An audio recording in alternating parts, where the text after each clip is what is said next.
folks. Welcome to the Blurred Nerds YouTube channel. I'm your host, the Geekfather, bringing you another lovely movie review. Before I get into that, please subscribe to our channel and hit the notification button so that next time one of our videos pops up, you'll be notified. And please drop us some likes. The more likes we get, the more views we get, the more subscriptions we get, means the more our videos show up in other people's recommendations. Other people see us, and then they watch, and then they recommend, and they like, and so on and so on. And it's like a snowball rolling downhill. We start out as a teeny pebble, and then we become a juggernaut of epic proportions that is unstoppable. You know, at least we hope, anyway. Well, now that I said that, to the review. A Quiet Place 2 is the first movie I saw after, a year away. I chose this movie to watch because I wanted to go to the movies and I wanted to see a good one. I didn't want to, put pants on and shoes and leave my house only to go see a clunker of a movie. And thankfully, I chose wisely. I don't know why you came all the way up here. There's nothing left. Hadn't been in the movies in a year. Things had been shut down due to the panini. We all know that story and how sad it was. 2020 sucked for movie-going audiences everywhere because, everything got postponed and pushed back. And this was actually one of the movies that was postponed. Well, now everything's opening up. Things are getting as back to normal as they can be expected to be. And there are movies now. There are first one new movies that are showing in the movie theater. And this is the one I chose to share as a communal experience in the movie theaters. The popcorn, the snacks, ordering beer, getting drunk at the movies with other people. It's back and it's fun, but it's different. Everyone has to wear masks. You can actually, I went to the Alamo Draft House, which allowed me to choose what I wanted to eat beforehand and have it be part of the online ordering system. So when I got to the theater, they had like my seat all set up, and it had an order card with what I ordered and what I ordered to drink. And it was all very streamlined, obviously to lower the chances that someone catches the cooties. Anyway, enough of that. The review. A Quiet Place 2 is the sequel to the now widely applauded classic horror movie, A Quiet Place, directed by John Krasinski.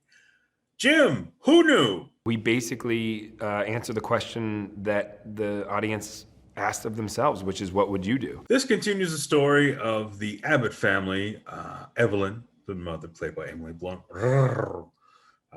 Reagan, played by Millicent Simmons, who's actually a deaf actress. She's really actually quite awesome.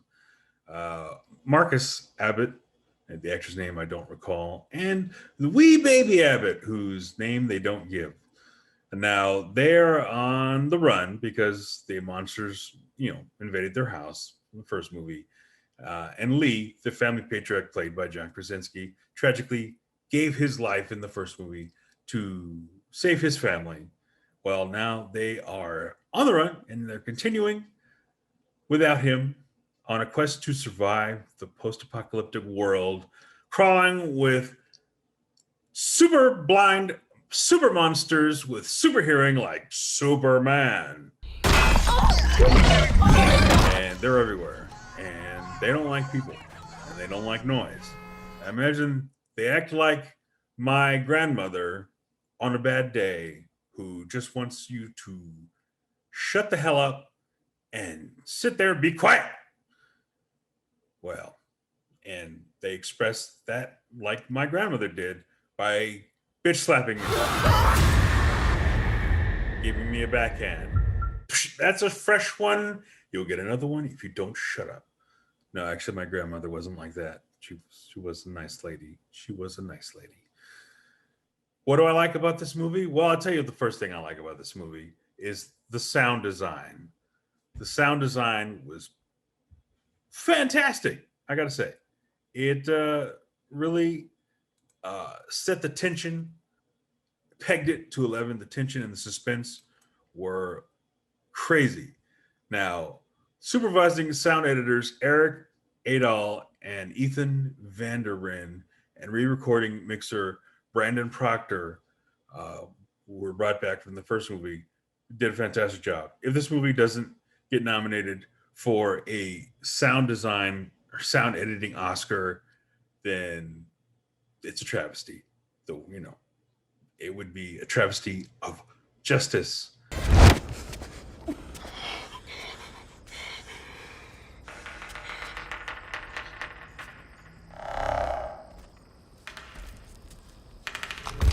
Now, John Krasinski instructed them to try to follow the rules set up in the first film, and what they said of the experience was, what we found was, by doing that and not trying to be cool, we ended up uncovering way more stuff than we ever would have been able to otherwise. So I hope those guys are nominated for a sound design, sound editing Oscar, because, oh my God, the sound was just incredible. There would be moments where it'd be very loud and there'd be a cacophony of sounds, like there normally is in any movie, especially a horror movie or any horror movie with action, any action movie. Pew, pew, pew, bang, bang, boom, boom, sounds. Well, in tense moments, the sound will just drop out because they're showing things from the perspective of Reagan, who is deaf.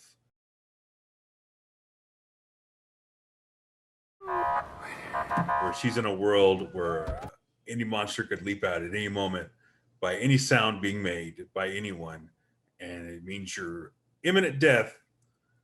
She has to exist in a world where there's no sound, and she has to then operate quietly with the one thing that you could use to help you operate in a world like that quietly is being able to hear things. Well, she can't.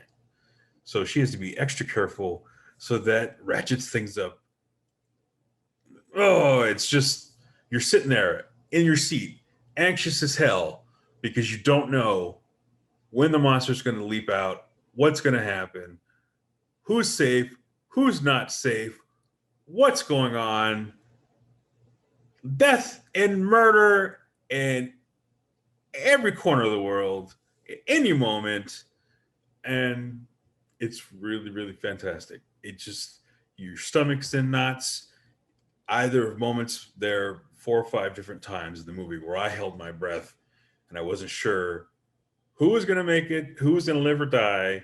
Oh my God, there's a whole sequence where Marcus, the son, I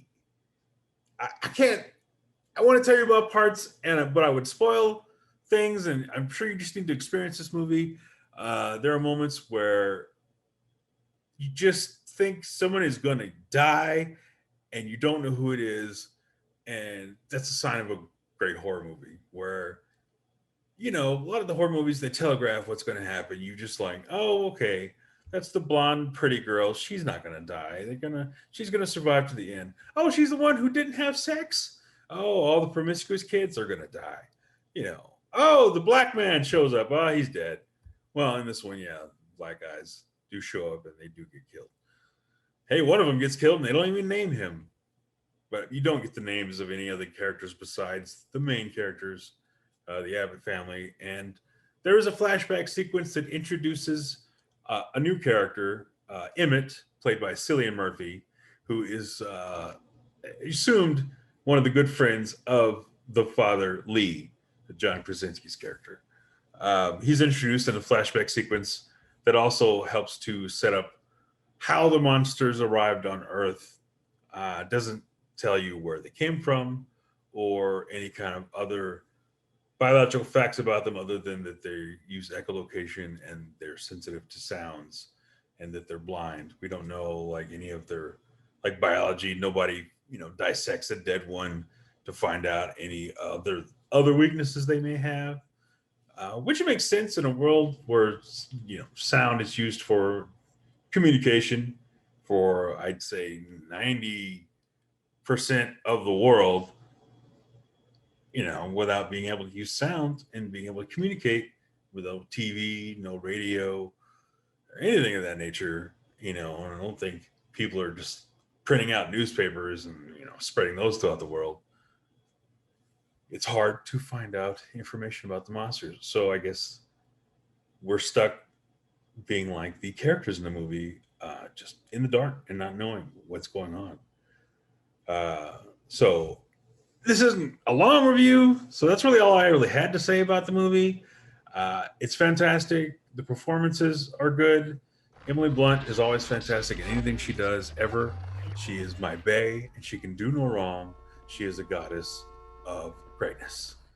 John Krasinski, he inserts himself in this movie because, hey, he's directing his wife, and who doesn't want to be in a movie with Emily Blunt, right? So he's in the flashback sequence, and but he doesn't. I mean, the movie isn't full of flashback sequences where he's all over the film. He does direct this one, but he, The beauty of Killian's character. he stays behind the there's camera so for the much most part in loss this his one. life.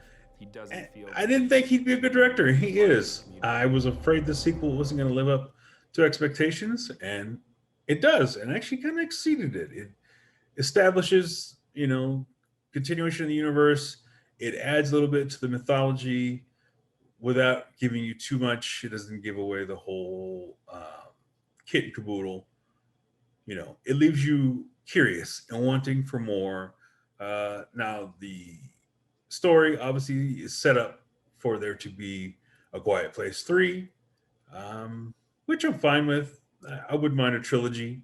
Now, if they start doing like a lot of other horror movies, and they're like a Quiet Place 4, a Quiet Place 5, a Quiet Place 6, the Quiet to Ding, meaning, or whatever, that would then get excessive, and I'd be like, stop it, cut that out. Don't do it anymore. Don't do any more movies. But a trilogy would be nice.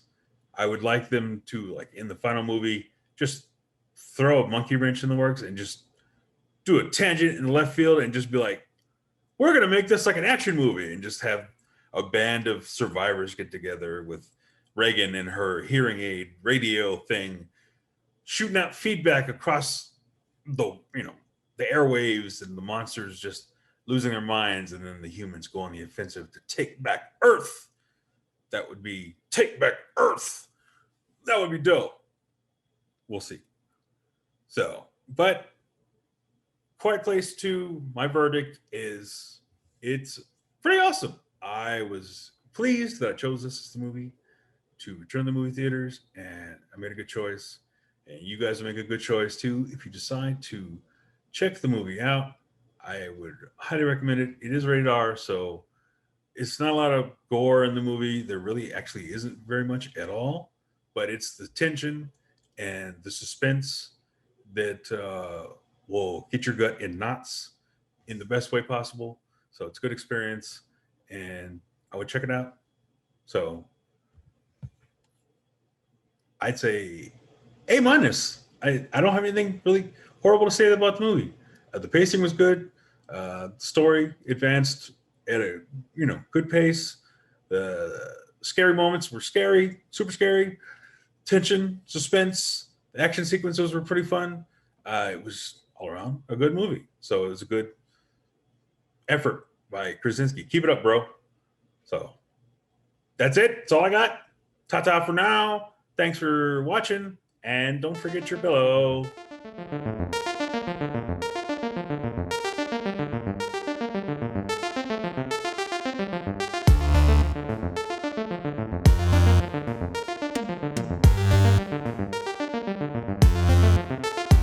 Three, two, one. Hey guys, welcome back to the Blurred Nerds YouTube channel. Welcome, all 30 of you, 30 subscribers. Now that seems like a lot to us. We'd love more. I mean, we want to be big time. I want to be as big as a mountain. Before I get off track, please like and subscribe to my rambling, tangent-filled reviews and bosom blurties episodes. They're fun. I have fun doing them, and you'd really help our channel out if you drop some likes, subscribe to the channel, and notifications turned on, and please tell your friends. Please, we beg of you. I will get down on my knees and beg you, please, please, please.